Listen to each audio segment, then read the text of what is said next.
Hello दोस्तों, नमस्कार। मेरा नाम है रोहित कुमार। आप सभी का स्वागत है हमारे इस यूट्यूब चैनल पे। कक्षा 9 के लिए मैथमेटिक्स पढ़ा रहे हैं और आज के इस वीडियो में हम अध्याय नंबर 5, आपकी किताब में अध्याय कुछ और भी हो सकता है, जहाँ से ज्यामिति स्टार्ट होती है। यूनिट 4 अपना ये यूक्लिड की ज्यामितीय परिचय, यूक्लिड का ज्यामितीय परिचय ये हम देखने वाले हैं।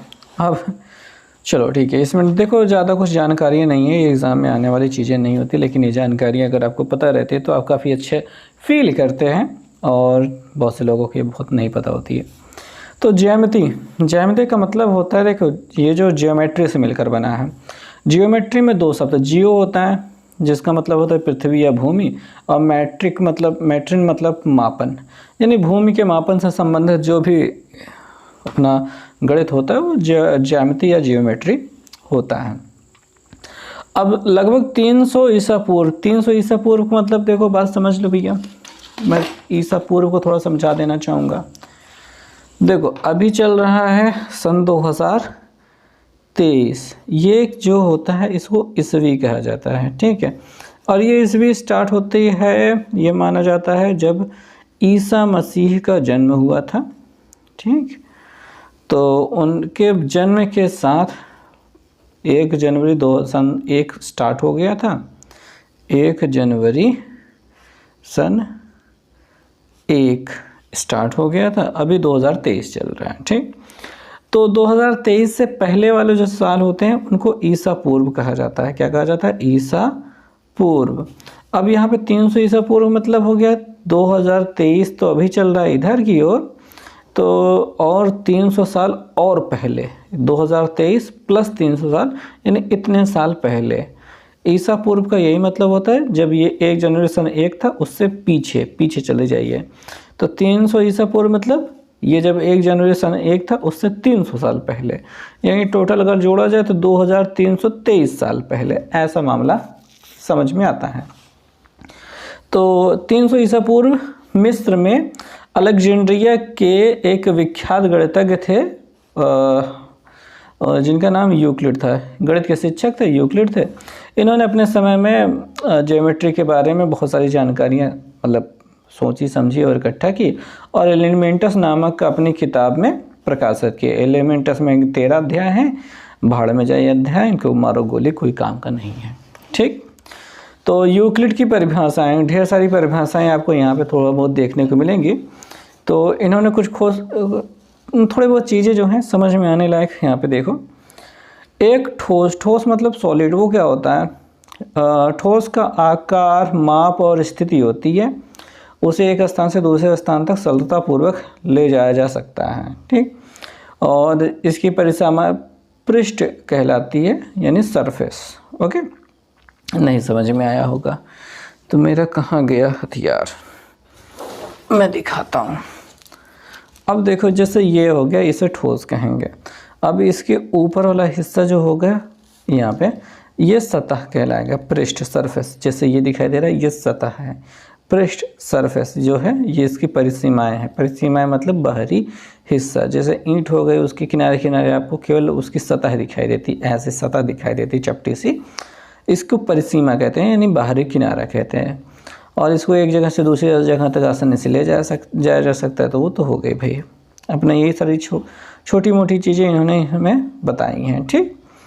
अब यहाँ पे कुछ परिभाषाएं यहाँ पे दिखाई दे रही हैं। जैसे एक बिंदु वह है जिसका कोई भाग नहीं होता है। बिंदु का मतलब जैसे यहाँ पे रख दिया गया, ये जो है एक बिंदु है, अब इसके और टुकड़े नहीं कर सकते हो, तो इसी को बिंदु कहते हैं। एक रेखा जो होती है चौड़ाई रहित लंबाई होती है। रेखा का मतलब हो गया एक लंबी सी जानी है, इसमें कोई चौड़ाई नहीं होनी चाहिए, ठीक है, कुछ भी चौड़ाई नहीं होगी, इसी को रेखा कहते हैं। और रेखा के सिरे बिंदु होते हैं। रेखा के सिरे का मतलब ये जैसे रेखा खींचे हैं एकदम, ये आखिरी में ये एक बिंदु है, आखिरी में एक बिंदु है, तो दोनों सिरे यानी कि किनारे जो हैं वो एक बिंदु हैं। अब लिखा है कि एक सरल रेखा वह रेखा होती है, वह रेखा है जो स्वयं पर बिंदुओं के बराबर रूप में स्थित होती है। तो एक सरल रेखा वह रेखा होती है जो उसके ऊपर जो बिंदु होते हैं उन पर बराबर रूप से स्थित होती है। यानी कि ज़्यादा कुछ मुझे भी ये नहीं समझ में आता है क्या ये बकवास कर रहे हैं, पर बस यही समझते हैं कि एक सरल रेखा ऐसी रेखा होती है जो उस पर जितने भी बिंदु होती हैं उस पर उनके साथ वो बराबर रूप में होती है, यही ये कहना चाहते हैं। ठीक, तो एक पृष्ठ यानी सरफेस वह होता है जिसकी केवल लंबाई और चौड़ाई होती है। पृष्ठ का मतलब यह कागज़ जो हो गया, इसमें एक लंबा वाला हिस्सा है, एक चौड़ा वाला हिस्सा है, तो इसमें केवल लंबाई और चौड़ाई है, इस वजह से इसको पृष्ठ कह लेंगे, सरफेस कह लेंगे। ठीक, ये चीज़ें हो गई। अब अगला चीज़ है, तो पृष्ठ के किनारे जो होते हैं वो रेखाएं होती हैं। जैसे ये हमने पृष्ठ बनाया तो यहाँ पे रेखा, यहाँ पे रेखा, यहाँ पे रेखा, यहाँ पे रेखा, ये जो भी किनारे हैं उसकी रेखाएं होती हैं। और वह पृष्ठ जो स्वयं पर सरल रेखाओं के साथ सपाट रूप से स्थित होता है समतल पृष्ठ कहलाता है। समतल का मतलब हो गया जैसे इस पर जितनी भी रेखाएं खींची जाएंगे तो उसी के साथ चिपका हुआ रहेगा, ये समतल पृष्ठ हो जाएगा। तो अगर समझ में नहीं आ रहा है कोई बड़ी बात नहीं है, इसमें बहुत ज़्यादा सोचने की आवश्यकता बिल्कुल भी नहीं है। अब आ जाता है यूक्लिड की अभिगृहीताएँ और अभिधारणाएँ। ठीक, अब देखो जो अभिगृहीताएँ होती हैं वो वस्तुओं से संबंधित होती है, यानी कि सामान्य रूप से जो भी देखिए यहाँ पे लिखा है कि अभिधारणा और अभिगृहीता के बारे में। अभिधारणा, पहले तो अभिधारणा शब्द का उपयोग उन कल्पनाओं के लिए किया जाता है जो विशेष रूप से ज्यामिति से संबंधित थी। ठीक, यानी जो ज्यामिति से संबंधित है उन्हें अभिधारणा कहा जाएगा, और अभिगृहीत जो लिखा है वो किसी भी चीज़ के लिए कहा जाएगा। ऐसे आधारभूत तथ्य जो किसी प्रमाण के बिना किसी प्रमाण के सत्य माने जाते हैं अभिगृहीत कहलाते हैं। अभिगृहीत, अभिगृहीत, तो ऐसी चीज़ें जिनको सत्य मान लिया जाता है वो सत्य होती हैं और उनको कोई सिद्ध करने वाला मामला नहीं हो पाता है, उनको अभिगृहीत कहते हैं। और सामान्य जीवन में भी चीज़ें होती हैं। अभिधारणा केवल ज्यामिति से संबंधित होती हैं। तो यहाँ पे सबसे पहले बात तो अभिगृहीत के बारे में बात की गई है। इनके पास अभिगृहीत कितने हैं? 7 अभिगृहीत दिखाई दे रहे हैं। इनको जब मैं बताऊँगा तो आपको समझ में आएगा। ठीक, अब देखिए अभिगृहीत का मतलब जो सामान्य जीवन में होता है। ठीक, कि वे वस्तुएं जो एक दूसरे के बराबर होती हैं, ठीक है, वे वस्तुएं जो एक ही वस्तु के बराबर हो एक दूसरे के बराबर होती हैं। मतलब ये कहना चाहते हैं कि वे वस्तुएं मतलब 2 या 3 या 4-5 वस्तुएं हो गई, ये सभी अगर किसी एक वस्तु के बराबर हैं, यानी ये वाले इसके बराबर है, ये वाले इसके बराबर, ये वाले इसके बराबर, ये वाले इसके बराबर है, तो ये भी आपस में बराबर होंगे, यही ये कहना चाहते हैं। ठीक, अब यहाँ पे रेखाओं के बारे में संबंध में दिखाया गया, जैसे ए बी सी डी के बराबर है, सी डी ई एफ के बराबर है, तो सी डी दोनों के बराबर है, तो ए बी और ई एफ जो होंगे वो आपस में बराबर होंगे, ऐसा ये कहना चाहते हैं। और ये किन्हीं भी चीज़ों के लिए काम कर सकता है, ज़रूरी नहीं है कि केवल हम यहाँ पे क्या कहते हैं ज्यामिति में ही देखें, सामान्य रूप से हर जगह आपको देखने को मिल जाता है। अब दूसरा अभिगृहीत है। देखो इसको याद करने की ज़रूरत नहीं, मैं पहले ही बता दूं, आपको बस इसको समझ लेना है कि ये चीज़ें जो होती हैं वो एक प्रकार के ऐसे तथ्य हैं जिनको बिना किसी आप प्रमाण के सत्य मान लीजिए, जो सत्य होते ही होते हैं। अब देखिए यदि बराबरों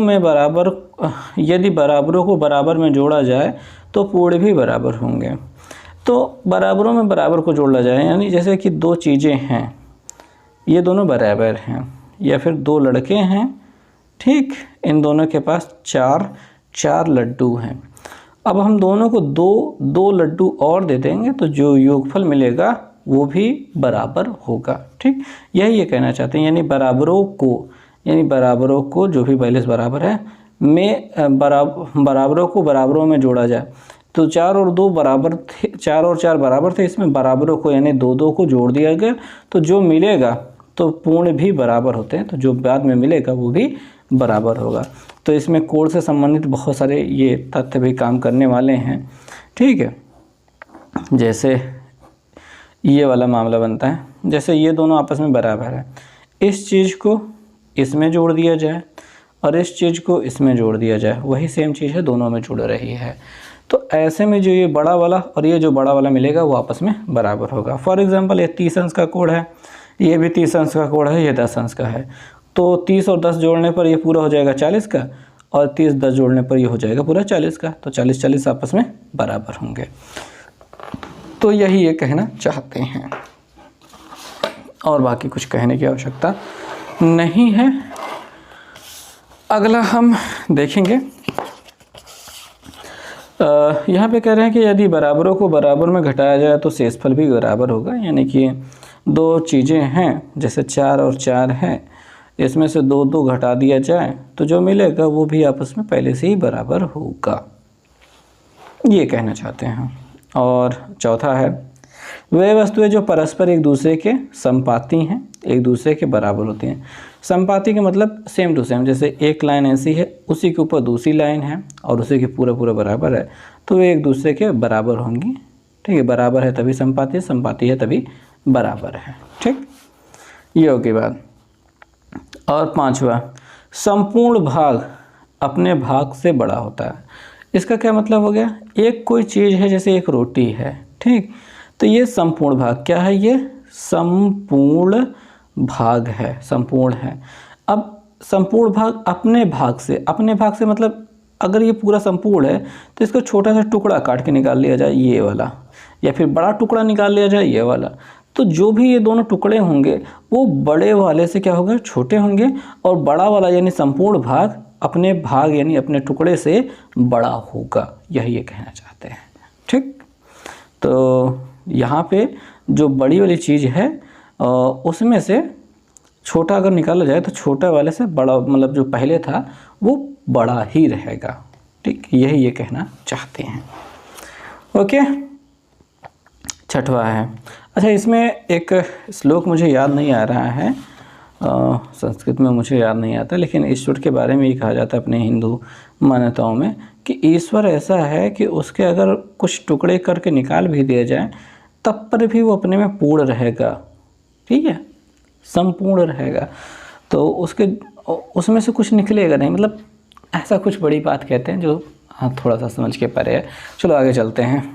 ऐसे याद आएगा, पूर्णमिदः पूर्णमिदम्, ऐसे ऐसे करके है, मतलब याद नहीं है मुझे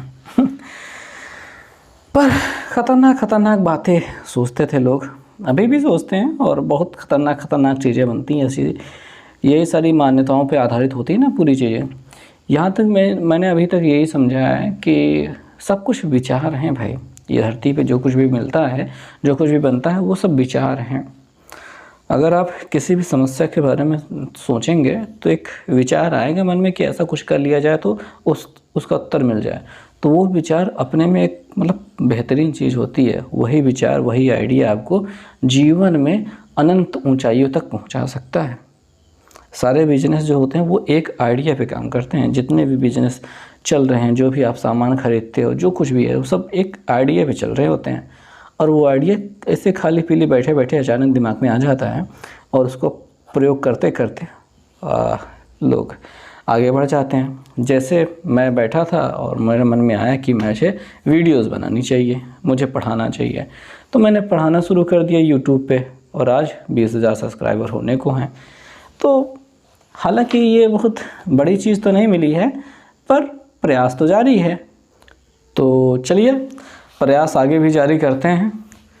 पर ये तो अगला वाला है कि एक ही वस्तुओं के दोगुने परस्पर बराबर होते हैं। यानी कि वही दो बराबर चीज़ें हैं, या फिर एक ही चीज़ है, जैसे एक वस्तु है यहाँ पे, उसका दुगना और उसका दुगना यहाँ पे, ये आपस में बराबर होंगे। और समान वस्तुओं के आधे एक दूसरे के बराबर होते हैं। अच्छा, एक ही वस्तु का दुगना ना सही, जैसे मान लीजिए 2 है और 2 है, इसका दुगना क्या होगा, इसका दुगना क्या होगा, आपस में बराबर होगा। ठीक है, जैसे 6 है उसका दुगना और फिर से दूसरा 6 है उसका दुगना क्या होगा, आपस में बराबर होगा। ऐसे ही आधा भी आपस में बराबर होता है। सातवां है कि समान वस्तुओं के आधे एक दूसरे के बराबर होते हैं। तो जैसे एक 2 बड़े बड़े लड्डू हैं, ये दोनों बराबर हैं, अगर इसका आधा काट के ये लड्डू लिया जाए, इसका आधा काट के ये लिया जाए, तो ये आपस में क्या होंगे, बराबर होंगे। बस यही ये कहना चाहते हैं। तो ये सारी चीज़ें आगे बहुत बार प्रयोग होगी, इस वजह से ये सब बताया जा रहा है, बताते रहे हैं। चलिए ठीक है, ये अभिक्रियताएँ हो गई। अभिक्रियताओं के बाद बात ही ख़त्म रखते हैं। अब आगे अपने अभिधारणाएँ। अभिधारणाएँ जो होती हैं वो किससे संबंधित होती हैं? वो संबंधित होती हैं अपने ज्यामिति से। यहाँ पे देखेंगे पहली अवधारणा कि एक बिंदु से एक अन्य बिंदु तक एक सीधी रेखा खींची जा सकती है, यानी एक बिंदु से दूसरे बिंदु तक केवल एक रेखा खींची जा सकती है। एक रेखा सीधी की रेखा खींची जा सकती है, उसके अलावा एक भी रेखा खींची नहीं जा सकती है। ठीक, दो बिंदुओं से केवल एक रेखा खींची जा सकती है, तीसरी वाली दूसरी तीसरी नहीं खींची जा सकती। ये पहला हो गया। ठीक, ये चित्र में देख सकते हैं। और कितनी भी रेखा खींचेंगे इन दोनों से तो होकर नहीं जाएगी। अब अभिधारणा 2, एक शांत रेखा को अनिश्चित रूप से बढ़ाया जा सकता है। मतलब एक सीधी रेखा, एक शांत रेखा जो है, एक सीधी सरल रेखा या शांत रेखा जो भी है, उसको आगे की ओर दोनों ही दिशाओं में अनंत तक बढ़ाया जा सकता है। अनिश्चित रूप से मतलब कोई निश्चित ही नहीं है, बढ़ाते चले जाओ, निकल जाओ पतली गली से, मतलब जितनी दूर जा सके उतनी दूर चले जाओ, वो बढ़ाया जा सकता है। तीसरी अवधारणा, किसी केंद्र और किसी त्रिज्या से एक वृत्त खींचा जा सकता है और केवल एक ही वृत्त खींचा जा सकता है। यानी एक केंद्र है और त्रिज्या एक ही है और उस पर केवल एक वृत्त खींचा जा सकता है। दूसरा खींचोगे तो उसी पर रह जाएगा और दूसरा हमको दिखाई नहीं देगा। ठीक, दूसरा वृत्त खींचने के लिए आपको दूसरा त्रिज्या या दूसरा केंद्र लेना होगा। तो बस यही कहना चाहते हैं कि एक केंद्र और एक त्रिज्या से केवल एक वृत्त खींचा जा सकता है। और अब चलते हैं, देखते हैं चौथी अवधारणा, सभी समकोण एक दूसरे के बराबर होते हैं। यानी जितने 90 अंश का कोण होते हैं वो एक दूसरे के बराबर होते हैं। या फिर यूँ कह सकते हो कि जितने भी प्रकार के कोण होते हैं, मतलब 30-30 के जितने भी कोण ले लोगे सब बराबर होंगे, 60-60 के जितने कोण ले लोगे सब बराबर होंगे। यानी यहाँ पे सभी 90 अंश एक दूसरे के बराबर होते हैं, ऐसे कहना चाहते हैं। ठीक है, पांचवी अवधारणा है कि यदि एक सीधी रेखा दो सीधी रेखाओं पर गिरकर अपने ही एक और दो अंतःकोण इस प्रकार बनाए कि दोनों कोणों को मिलकर योग 2 90 अंश से कम हो, तो वे दोनों सीधी रेखाएं अनिश्चित रूप से बढ़ाए जाने पर उसी ओर मिलेंगी जिस ओर दो समकोणों से कम होते हैं। अच्छा, ये समझ में नहीं आया होगा तो अब समझाते हैं। समझना ये है कि अगर दो रेखाएं हैं कुछ ऐसी हैं और इनको एक तिर्यक रेखा काट रही है, तो इधर की ओर मान लीजिए अगर इन दोनों का योगफल दो समकोण यानी कि 180, दो समकोण का मतलब 180 अंश से कम हो तो इनको आगे बढ़ाने पर यहाँ पे मिल जाएंगे। और यहाँ पे अगर योगफल 180 से अधिक से ज़्यादा होगा तो ये कभी नहीं मिलने वाले हैं। ठीक, और अगर मान लीजिए 180 के बराबर है, क्या दोनों रेखाएं समांतर हो जाएंगे, तब पर भी नहीं मिलेंगे। लेकिन ये यही कहना चाहते हैं कि अगर ऐसी दो रेखाएं हैं, मतलब कैसी भी दो रेखाएं हैं, अगर उनको तिर्यक रेखा काट रही है तो एक तरफ के अगर अंदर वाले दो कोण देखे जाए, उनका योगफल दो समकोण यानी 180 से कम होता है, तो उसको आगे बढ़ाने पर वो कहीं ना कहीं तो मिल जाएगा। यही ये कहना चाहते हैं। ठीक, तो यही कहना चाहते हैं। और उधर ही मिलेगा जिधर की ओर दो समकोण, मतलब दोनों का योगफल दो समकोण से कम होगा, ज़्यादा होगा तो कभी नहीं मिलेगा। ठीक, तो ये चीज़ ये कहना चाहते थे। और इसी के साथ ये अभिधारणाएं सब खत्म हो जाती हैं और कुछ नहीं बचता है। और यहाँ पे कुछ चीज़ें मिलती हैं, कुछ आधारभूत परिभाषाएं, तो वो देख लेते हैं। जैसे रेखाखंड, रेखा का वह भाग जिसके दो अंत बिंदु होते हैं रेखाखंड कहलाता है। अब देखो भाई, बात ये होती है, रेखा का मतलब होता है ऐसे सीधे की ओर चले जाओ, ख़त्म नहीं होने वाला। अब इसका एक छोटा सा टुकड़ा उठा लो, यहाँ से यहाँ तक की दूरी वाला, ये कहलाएगा रेखाखंड। ठीक, और रेखाखंड का अंत बिंदु क्या होता है? एक रेखाखंड का अंत बिंदु एक बिंदु ही होता है, बिंदु कहलाएगा। ठीक, बिंदु ही होता है।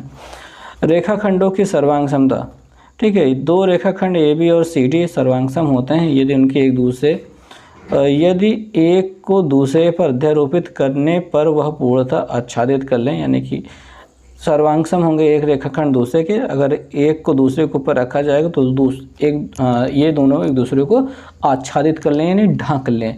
यानी कि जैसे देखो भाई, बात ये होती है, जैसे ये पेज दिखाई दे रहा है, इसके पीछे वाला पेज आपको दिखाई नहीं दे रहा है और उसे पलट देता हूँ तो पीछे वाला पेज नहीं दिखाई देता।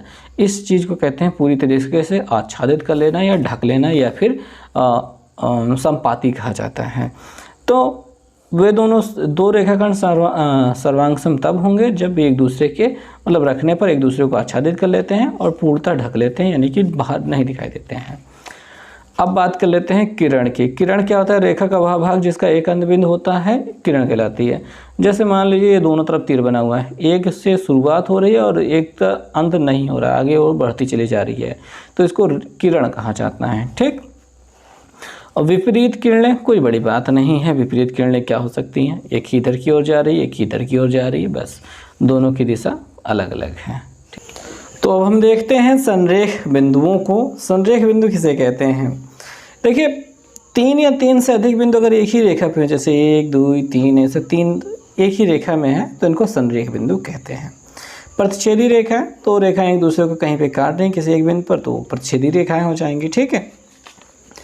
और संगामी रेखाएं, मतलब रेखाओं की संख्या बढ़ा दो, एक ही बिंदु से चली जाए तो ये संगामी रेखाएं हो जाएंगी। तीन अथवा अधिक रेखाएं एक बिंदु से जाएँ पर छेद करें तो संगामी रेखाएं हो जाएंगी। अब पिरामिड क्या होता है? देखिए, ऐसे कुछ आकृति रहती है, मैं बनाने की कोशिश तो कर रहा हूँ पर गंदी सी आकृति बन गई। एक पिरामिड ठोस आकृति होती है जिसका आधार एक त्रिभुज या वर्ग या अन्य कोई बहुभुज हो सकता है, और इसके पार्श्व फलक सदैव त्रिभुजाकार होते हैं जो कि शीर्ष पे एक बिंदु पर मिलती है। मतलब देखो, आधार ऐसे हो जाएगा, चौकोर हो जाएगा या त्रिभुज के आकार का होगा, लेकिन इसको ऊपर उठाने के बाद एक बिंदु पर मिलने चाहिए। तो आपने पिरामिड तो देखा ही होगा, मतलब फोटो में, तो वही होता है पिरामिड। ठीक है। तो ये हो गई बातें, और कुछ बचा है, बचा खुचा देख लेते हैं। तो यहाँ पे कुछ हैं थोड़ी बहुत चीज़ें, लेकिन कोई मतलब नहीं है। तो यूक्लिड की पांचवी अवधारणा के समतुल्य रूपांतरण, पांचवी अभिधारणा थी ना? अच्छा, अभिधारणा ये वाला, जिसमें दो रेखाएं अगर एक दूसरे को मतलब कम कोण बना रही हैं तो क्या हो जाता है कि वो एक दूसरे से जाके मिल जाती हैं। तो इसमें कुछ चीज़ें हैं, कुछ ख़ास चीज़ें तो हैं नहीं लग रहा है। ठीक है। तो अवधारणा तो सीख ही लिया था, समझ ही लिया था, अब इसमें क्या रूपांतरण करके घुसाने की क्या ही ज़रूरत है, तो बात ख़त्म हो जाती है। तो इसमें जो मुख्य चीज़ें हैं वो अभिधारणा और अभिगृहीता है। इन दोनों को चीज़ों को आपको कुछ याद नहीं करना है, बस उसको समझ के रखना है कि आपको ये पता होना चाहिए कि ऐसा भी कुछ चीज़ होती है। ऐसा होने से क्या होगा, आगे जो भी चैप्टर्स आएंगे उनमें जब हम इन चीज़ों का प्रयोग करेंगे तो आपको पता होना चाहिए कि हाँ ऐसा होता है और ये सच्ची बात है। तो उम्मीद करते हैं सब कुछ समझ में आ गया होगा। अब यहाँ से चैप्टर 1 ख़त्म हो जाता है, बात ही ख़त्म है। तो इसमें कुछ क्वेश्चन है वो देख सकते हैं, बाकी रेखाएं और कोड चलेगा अगले वीडियो में। मिलते हैं नेक्स्ट वीडियो में, बाय।